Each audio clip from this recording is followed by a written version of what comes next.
So if you're still relying on referrals and networking to grow your business, it's probably what's keeping you under $1 million in revenue.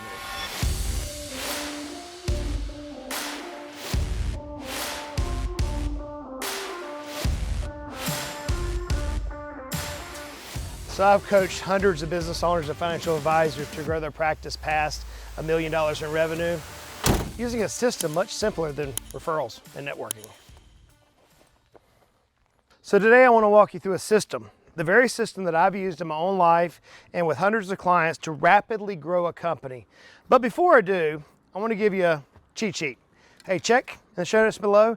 It's the exact strategy and framework I've used to scale many businesses, including my own, to 7, 8, and 9-figure valuations. Here's the thing that most people don't say out loud, is that referrals are not a strategy. They're kind of like a hope. I often call them the icing on the cake. It's what we are rewarded with when we do things well. But the reality is that most advisors who are under $1 million view referrals as their strategy.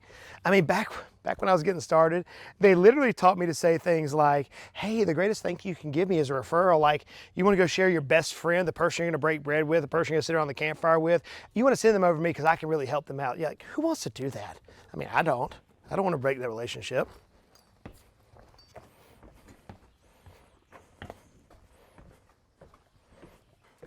See, friends, the most fascinating thing to me is that we as advisors think that referrals and networking is a system, and it's not. As a kid, my dad introduced me to two types of people who like to go fishing. One is the guy who shows up at the pond or the lake or the river, and they throw in whatever is on their pole, and whatever bites that day is what they hope to take home. Friends, I don't know about you, but a mudfish sandwich is horrible. A mudfish is a slimy fish in the rivers of South Georgia. I mean, you can barely touch them. It's like slime. Oh, they taste like mud, literally. However, fried catfish, make it golden brown, put it on a hoagie bun with a little bit of mustard, a little bit of lettuce, maybe a little onion. Dude, we're talking some good stuff. But you're not going to catch a catfish if you're fishing for mudfish.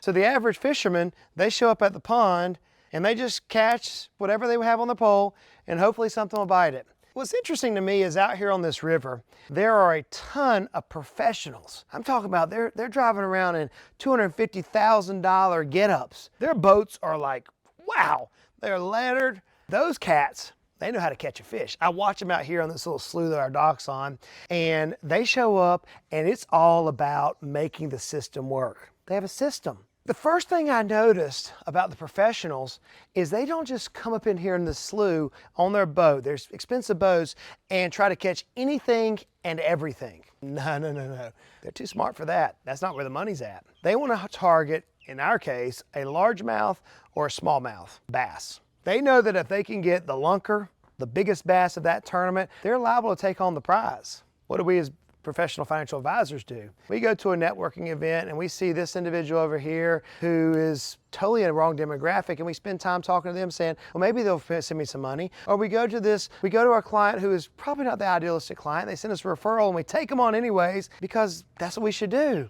We work with anybody and everybody. Friends, I'm telling you, if you work with anybody and everybody, you're not going to take home the prize. You're not going to win the game. It is a system that is flawed. Would a professional bass fisher pull their boat up into the slough and just take their lures and say, man, just hope that turtle that was just out here with his head on, I hope it bites this lure because I'm going to win the prize when the turtle bites the lure? No! But we as financial advisors, we do it that day in, day out. How do I know? I love this. I love perusing LinkedIn. Love it. LinkedIn is like a gold mine for me. I can literally look at somebody's profile and tell you if they're successful or not. You see, the average advisor, whenever I look at their profile, it says things like, well, I work with business owners, and I work with doctors, and I work with the high net worth. That's like saying you're catching turtles and catfish and bass all with the same fishing pole. It doesn't work, friends. I know that you have the opportunity to catch that big old snapping turtle that stuck his head up. I know I could probably pitch that over there, but dude, I don't want to do that. If I did that, I'm gonna give this pole to Dalton, and I'm gonna lab my butt off watching him trying to get that big old turtle in here. I definitely don't want to try to catch a catfish on this little pole. Man, we got catfish in here that I swear the size of Volkswagens. You know what they would do to this? Yeah, they just take the lure and run with it. And old Jude over there, my son, would be pissed if my fishing pole goes in the lake, or his fishing pole goes in the lake. So the first thing I notice about the professionals is they know exactly what they're trying to catch. Do you? The second thing I notice about professionals is they fish where the fish are. Yeah, this is deep, I know. But think about it. They don't cast their lures in the trees. Not seeing many fish up there. They definitely don't cast it on the shore. They probably don't even cast it right up near the shore where the little minnows are hanging out, unless they're catching a certain time of year. They fish where the fish are. They know that on this little slough right here, they're going to look underneath the logs. They know that there's a big bass over here underneath the dock any given day of the week. They know that. So they're gonna fish where the fish are. They're not gonna throw their lures in a mud puddle. But we as advisors, we do that every single day. We cast our lures, we cast our offer into places the fish aren't even located. So for example, let's say that you're working with retirees. Friends, I gotta tell you, there's not that many retirees that are looking at LinkedIn. Not happening. But yet the vast majority of financial advisors want to work with retirees, and they post all their stuff on LinkedIn. You know where retirees are at? They're on Facebook looking at their grandkids. They're on Instagram watching their grandkids' reels, looking at the things that are happening in their life. They're not on LinkedIn.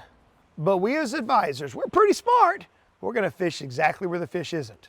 No wonder we don't break $1 million. You know what else I notice about professional fishermen?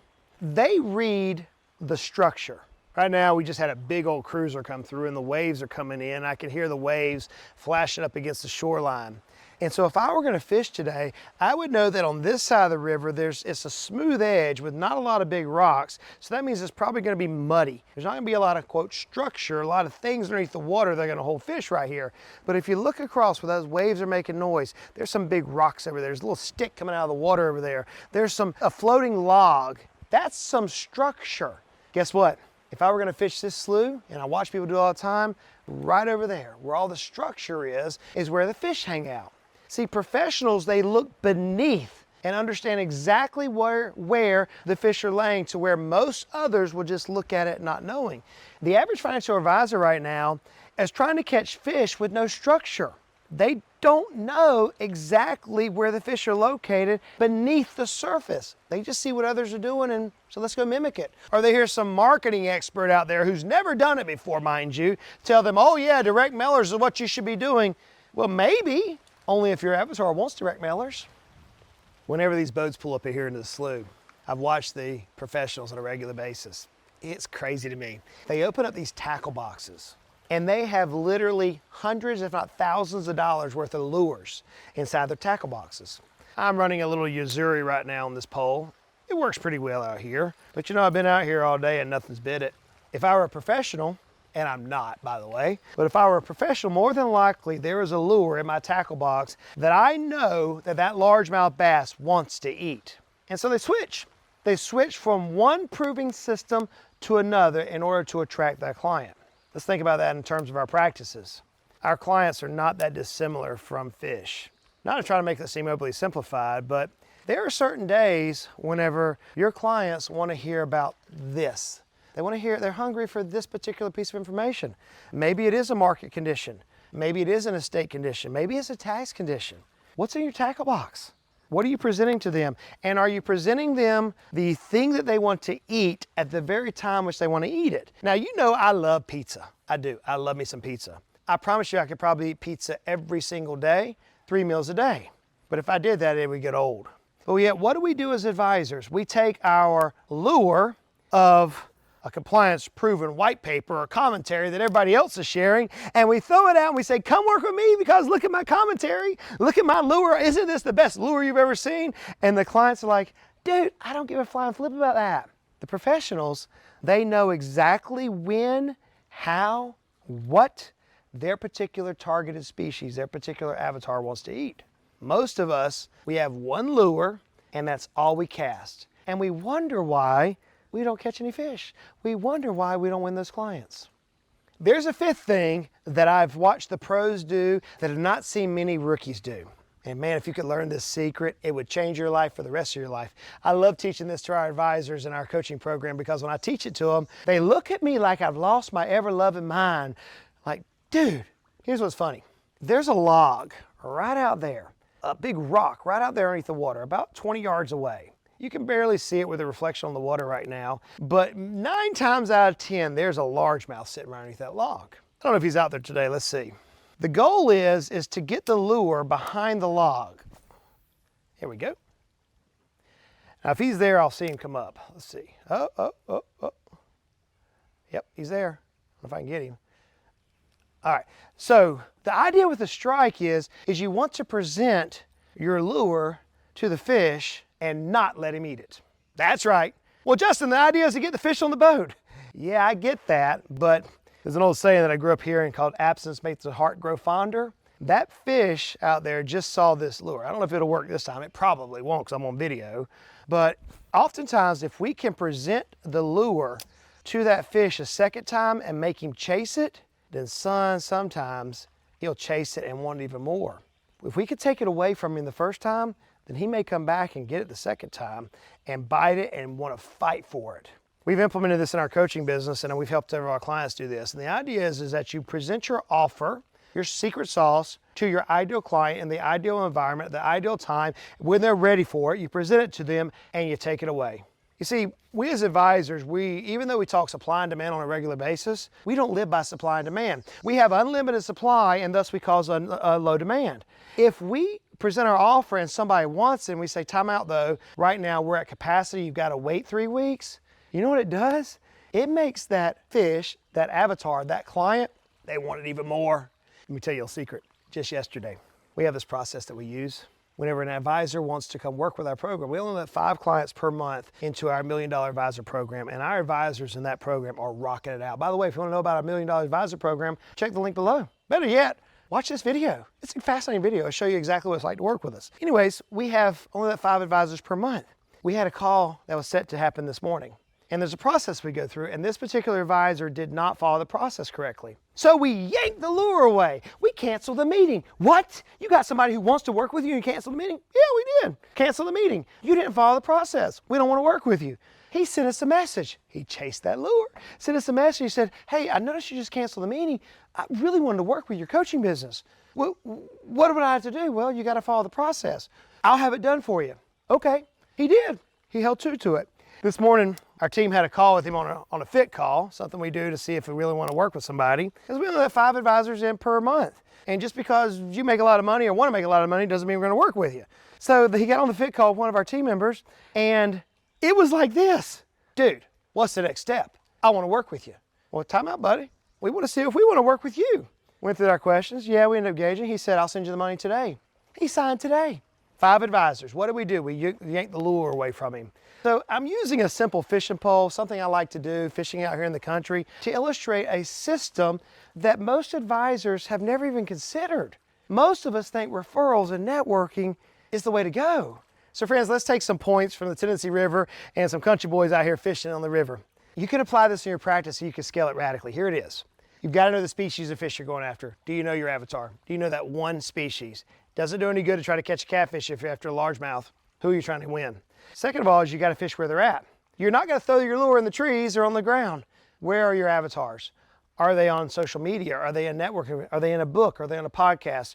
Are they in an ad? Where are they? You've got to fish where they're at. Then you got to know the structure. You can't just take the superficial side. You got to know what's beneath it. What's causing them to hang out there. You've got to know that. Then you have to know, what are they feeding on? You know, I've been out here with this Uzuri all day long, so evidently they're not feeding on a Uzuri lure today. What are they feeding on in your world? Is it now time for tax season? Is it time for markets? Is it time for fear? Is it time for greed? What exactly is the trigger that's going to cause them to say, yes, I want to work with you? And then we get to strike. Man, just because they want to bite doesn't mean you should let them. If you can learn that secret, friends, then you may be able to catch more fish than you can handle. You may fill the boat up like Jesus did. Like the nets are breaking, you're not letting more fish in. You may come to the point where you say, we only let 5 clients in per month because we want to radically change your life. That's what we do in our coaching business. We teach our clients how to put systems like this in place, and maybe, just maybe, they'll catch that largemouth. And I'm gonna go fish. Best of luck to you.